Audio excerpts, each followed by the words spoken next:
सास की अंतिम इच्छा। देखिए माँ जी, वो पड़ोस की लूटन मौसी है ना, उनकी बेटा बहू उन्हें गोवा ले जा रहे हैं। अरे क्या बात कर रही है बहू, उसके तो ना मुंह में दांत है ना सर पर बाल, क्या करेगी गोवा जाकर। अपनी अपनी किस्मत है माँ जी, लूटन मौसी मरने जो वाली है। हैं? अरे बहू, ये कैसा मरना हुआ जो पहले से ही पता है और ऊपर से गोवा भी घूमने जा रही है। बोला ना माँ जी, ये अपनी अपनी किस्मत है। बात हुई थी मेरी लूटन मौसी की बहू से, बोल रही थी कि चलो दवाई में जो पैसा लगेगा वो गोवा में लगा देते हैं। सास को बहू की बात से पता नहीं क्यों नफरत की बदबू आ रही थी, लेकिन वो कुछ नहीं कहती और कमरे में जाकर लेट जाती है। क्या बात है, लूटन के तो मजे ही मजे है। वैसे आइडिया बुरा नहीं है, थोड़े से पैसे लगाओ और सीधा गोवा की सैर। मैं भी चलती हूँ गोवा। अगले रोज सास तय वक्त पर उठती नहीं। अरे देखो जी, माँ जी अब तक उठी नहीं। आज दूध वाले से दूध और काम वाले के लिए दरवाजा मैंने ही खोला है। अब कम से कम माँ जी का ये तो सुख है कि सुबह जल्दी उठना नहीं पड़ता। अरे बड़ी अजीब हो तुम, मेरी माँ सुबह से उठी नहीं है और तुम्हें चिंता दूध और काम वाली की है। अरे तुम्हें चिंता है ना, तो जाओ जाकर देखो क्या हो गया। वैसे मेरी किस्मत कहाँ लूटन मौसी की बहू जैसी। बेटे को माँ की चिंता होती है, वो सोचता है कि कहीं माँ की सांसें तो नहीं रुक गई और हमें पता ही नहीं चला। बेटा माँ के कमरे में जाता है और वहाँ जाकर, माँ क्या हो गया है तुम्हें? बेटा, लग नहीं रहा कि अब मैं बचूंगी, लल्लन डॉक्टर के पास ले चले। अरे कैसी बात कर रही है माँ, तेरी तबीयत सीरियस है और मैं तुझे लल्लन झोला छाप डॉक्टर के पास ले जाऊं? ना ना ना। अरे तो कहाँ ले जाएगा बता दे, वहाँ एडवांस दे दिया है मैंने, वो क्या कहते हैं, गूगल पे से। हैं? तूने क्यों पैसे दिए माँ? तुझे पता था क्या कि तू बीमार होने वाली है? सास को लगता है कि कहीं चोरी पकड़ी तो नहीं गई। वो हड़बड़ा जाती है और उसे पसीने निकलने लगते हैं। अरे माँ क्या हो गया, सर्दी में भी पसीने? लगता है तेरी तबीयत ज्यादा ही खराब है और लल्लन डॉक्टर पास ही में है, चल उसी को दिखा देता हूँ। माँ को लेकर बेटा डॉक्टर के पास जाता है, जहाँ माँ ने पहले ही पैसे देकर सेटिंग कर रखी थी। डॉक्टर के क्लिनिक में जाते ही डॉक्टर की ओवर एक्टिंग की दुकान खुल जाती है। हाय राम माँ जी, हे भगवान, अब तो कुछ नहीं हो सकता, ये तो मरने वाली है बेटा। हैं? ओए डॉक्टर है इसलिए इज्जत से बात करूंगा, नहीं तो मेरी माँ को देखे बिना ये बकवास करने के लिए तेरे मुंह में घूसा मार देता। अरे ना ना बेटा, ऐसे मत बोल, वो डॉक्टर है, उसे वो दिख जाता है जो किसी को नहीं दिखता। हाँ माँ, शायद तू ठीक बोल रही है। डॉक्टर क्या दिखा आपको? हमारे डॉक्टर जी, जिन्होंने पहले से ही माँ से बोलने के पैसे ले रखे थे। यमराज, काला भैंस, वो तुम्हारी माँ को ले जा रहा है, ले जाओ इन्हें। यार माँ, ये डॉक्टर ही या तांत्रिक, क्या क्या बोला जा रहा है?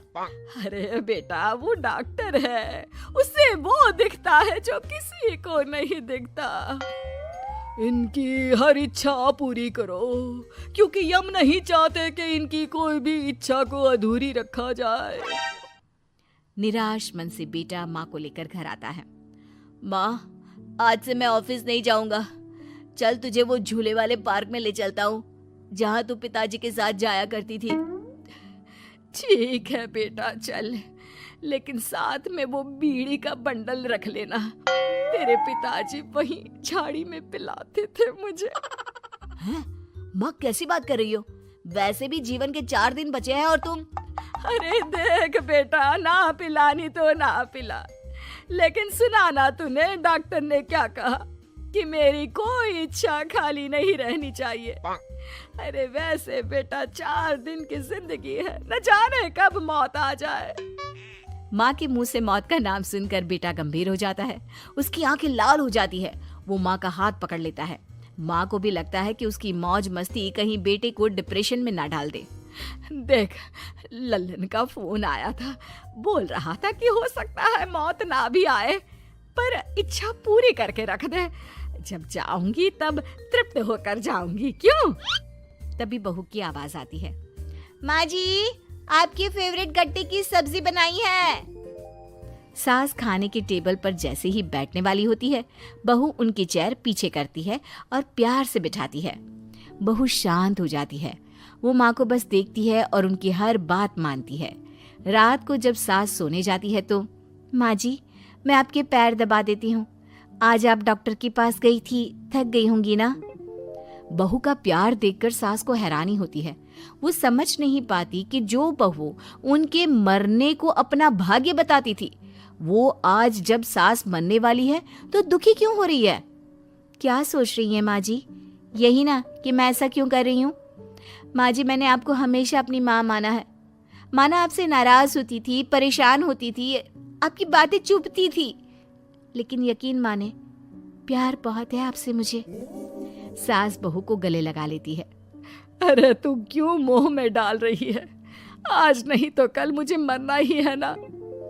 बहू रोने लगती है और वहां से चली जाती है। अब तो सास आए दिन कोई ना कोई डिमांड करती जिसे बच्चे पूरा करते। मुझे ना वृंदावन जाना है, कृष्ण की नगरी देखने। जी माँ जी हम आपको लेकर चलेंगे। माँ मैं कल ऑफिस से छुट्टी ले लेता हूँ। बेटा अब आए दिन छुट्टी लेता और माँ को घुमाता फिराता। एक दिन बॉस कहते हैं, रमन क्या बात है? मैं देख रहा हूँ पिछले 1 महीने से तुम ना काम करते हो ना दाम, बस सारा दिन इमोशनल से बैठे रहते हो। ऐसे में तो कंपनी तुमको और नहीं रख पाएगी। मैं खुद ही नौकरी छोड़ने की सोच रहा था बॉस। वो क्या है कि माँ का आज नहीं तो कल कभी भी देहांत हो सकता है। इतना कीमती समय मुझे तो पल पल उनके साथ रहना होगा। पता नहीं कब वो मुझे छोड़कर चली जाए। और बेटा नौकरी छोड़ देता है। माँ मैंने नौकरी छोड़ दी है, आज से मैं तेरे पास रहूंगा। माँ जी मैंने भी बच्चों का नाम स्कूल से कटवा दिया है, अब हम सब आपके पास ही रहेंगे और आपकी सारी इच्छा पूरी करेंगे। अब सास को लगता है ये तो कुछ ज्यादा ही हो गया। अरे बेटा नौकरी नहीं करेगा तो खाएगा क्या? बच्चे स्कूल नहीं जाएंगे तो साल बर्बाद हो जाएगा। वो समझ नहीं पाती कि क्या करे, कैसे ये ड्रामा खत्म करे। बेटा बहू अब तुम लोगों से एक बात करनी थी।